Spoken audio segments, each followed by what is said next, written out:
Hello students, मैं हूं श्वेता। स्वागत है आप सभी का मेरे इस यूट्यूब चैनल लखनऊ लर्निंग में। लिसनर्स, आज के इस वीडियो में हम बिजनेस कम्युनिकेशन के काफी सारे और भी एमसीक्यूज डिस्कस करेंगे, जो कि आपके लिए बहुत ही ज्यादा इम्पोर्टेंट है। और आप कह सकते हैं कि आपके सिलेबस के अकॉर्डिंग मैंने जितने भी एमसीक्यूज हो सकते थे यूनिट थर्ड में बेसिकली जो है उससे रिलेटेड मैं आज की वीडियो में एमसीक्यूज डिस्कस करने वाली हूँ। So I hope you like this video. So now let's start. Which of the following is not a form of business communication? कौन सा इसमें से बिजनेस कम्युनिकेशन का पार्ट नहीं है? तो इंटरपर्सनल कम्युनिकेशन नहीं होता, हम जानते हैं। वर्बल होता है, नॉन वर्बल होता है, रिटन होता है, ओरल होता है, सब तरीके के इंक्लूडेड होते हैं, लेकिन इंटरपर्सनल नहीं होता है। नेक्स्ट क्वेश्चन है listeners, written communication includes, written communication में इंक्लूड होता है।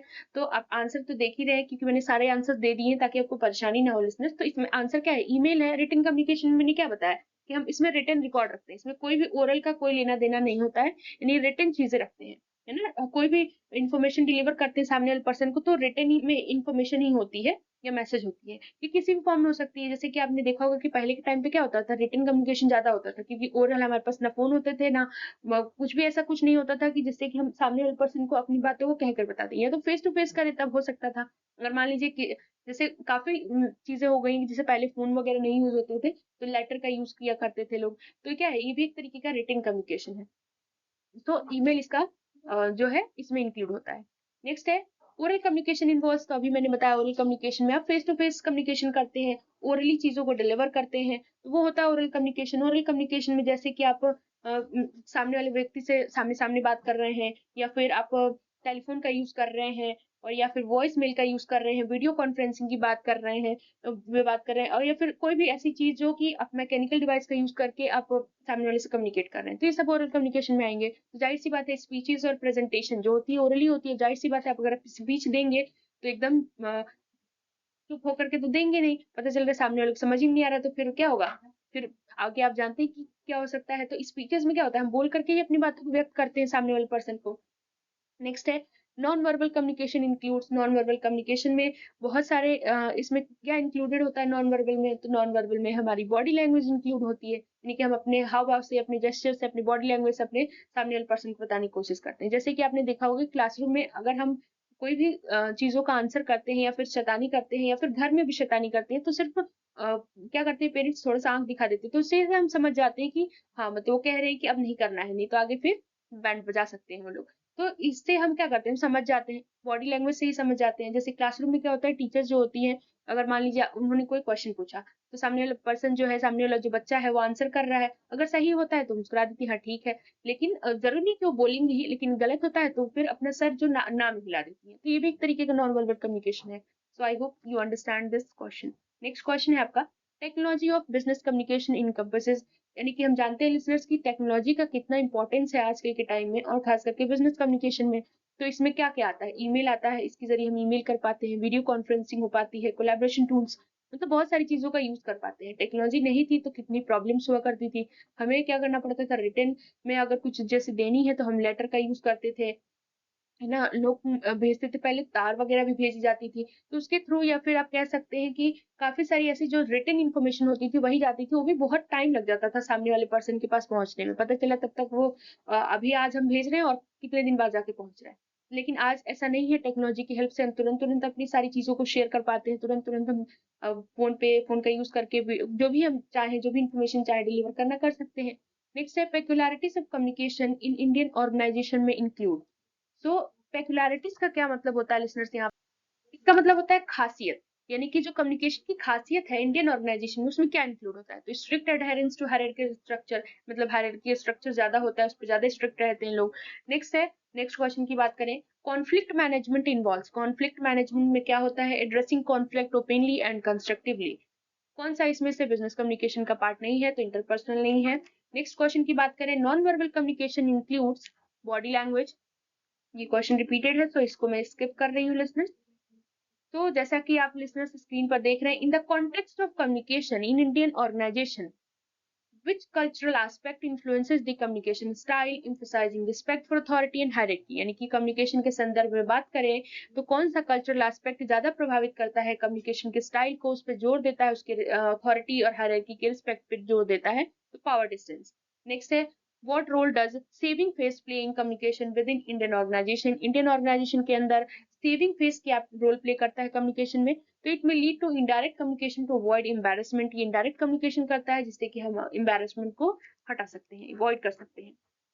नेक्स्ट क्वेश्चन की बात करें, which language is used for business communication in India specially in multinational companies, यानी मल्टीनेशनल में ज्यादातर हम कौन सी लैंग्वेज का यूज करते हैं? तो जाहिर सी बात है इंग्लिश का, हिंदी और तमिल, आप बंगाली, आप कुछ भी आप जाकर के बोल रहे हैं तो उनको समझ में नहीं आएगा कुछ भी। इन द सेंस ये है कि ये जो लैंग्वेजेस है आउट ऑफ द कंट्री अगर आप बोलेंगे तो शायद उनको ना समझ में आए। बस एक आधो परसेंट होते हैं जो समझ पाते हैं, नहीं तो बाकी लोग नहीं समझ पाते। तो इंग्लिश ज्यादातर हम क्या करते हैं, यूज करते हैं। नेक्स्ट है, in Indian organization what communication style is often employed to convey agreement और अफर्मेशन, इंडियन ऑर्गेनाइजेशन में किस तरीके की कम्युनिकेशन स्टाइल को यूज करते हैं अपने एग्रीमेंट को कन्वे करने के लिए? तो साइलेंस। नेक्स्ट है आपका, which conflict resolution strategy involves accommodating the needs and concern of the other party while neglecting one own? इसका मतलब है लिसनर्स,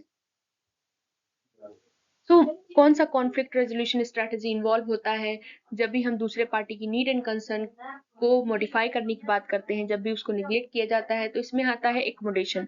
एकोमोडेशन का मतलब होता है मॉडिफाई कर देना। नेक्स्ट है, which communication style is typically most effective in managing conflicts constructively, कौन सा कम्युनिकेशन स्टाइल बहुत ही ज्यादा अच्छा माना जाता है कॉन्फ्लिक्ट्स को मैनेज करने के लिए? तो असर्टिव माना जाता है। लिस्ट नेक्स्ट है, what is a potential consequence of unresolved conflict in the workplace, potential consequences क्या हो सकती हैं कॉन्फ्लिक्ट को वर्क प्लेस में अनरिजॉल्व करने के लिए? तो डिक्रीज मोरल, आप मोरल को डिक्रीज कर दीजिए, ऑलरेडी हो जाएगा। नेक्स्ट है, कौन सा कॉन्फ्लिक्ट रेजोल्यूशन टेक्निक इन्वॉल्व होता है थर्ड पार्टी में न्यूट्रल चेंजेस लाने के लिए, ताकि वो क्या करता है, डिस्कशन कर पाए या फिर दूसरे पार्टीज को हेल्प कर पाए रेजोल्यूशन में? तो मेडिएशन होता है लिसनर्स। नेक्स्ट है, कौन सा रिटन बिजनेस कम्युनिकेशन का एग्जाम्पल है? तो ईमेल। नेक्स्ट है आपका कि कौन सा बिजनेस कम्युनिकेशन अलाउ करता है इमीडिएट फीडबैक एंड क्लैरिफिकेशन? तो इमीडिएट फीडबैक के लिए क्या करते हैं, ओरल कम्युनिकेशन करते हैं। अब जाहिर सी बात है अगर ओरल कम्युनिकेशन होती है तो हम सामने से बोल रहे हैं, फिर सामने वाला पर्सन रिप्लाई कर रहा है, तुरंत तुरंत हो जाती है चीजें।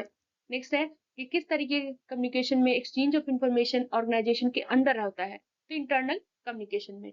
नेक्स्ट है आपका, कौन सा form of business communication is most suitable for conveying complex information और इंस्ट्रक्शन, किस तरीके का बिजनेस कम्युनिकेशन बहुत ही ज्यादा सुटेबल माना जाता है कॉम्प्लेक्स इन्फॉर्मेशन या फिर इंस्ट्रक्शन को बताने के लिए? तो रिटन कम्युनिकेशन।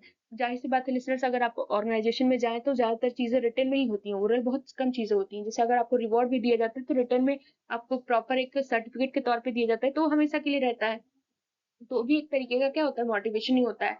नेक्स्ट है, which technology facilitates real-time communication between individuals or groups located in different geographical location, यानी कि कौन सा टेक्नोलॉजी रियल टाइम कम्युनिकेशन में फैसिलिटेट करता है एक इंडिविजुअल या फिर ग्रुप में जो कि डिफरेंट डिफरेंट जोग्राफिकल लोकेशंस के होते हैं? तो टेलीकॉन्फ्रेंसिंग।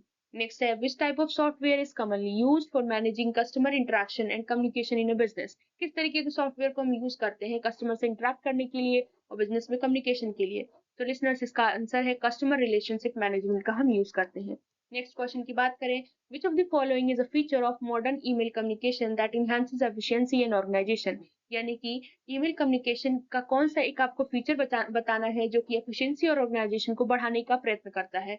तो automatic filtering on sorting of emails. Next question है, which technology enables employees to collaborate on documents in real time allowing multiple users to make edits simultaneously, यानी कि कौन सा टेक्नोलॉजी इम्प्लॉय को बताता है कि डॉक्यूमेंट्स को रियल टाइम में कोलेबरेट कर सके बहुत सारे यूजर्स का यूज करके, और उसमें एडिट भी कर सकता है जितनी मर्जी चाहे? तो क्लाउड बेस्ड कोलैबोरेशन जो टूल है उसका यूज कर सकते हैं।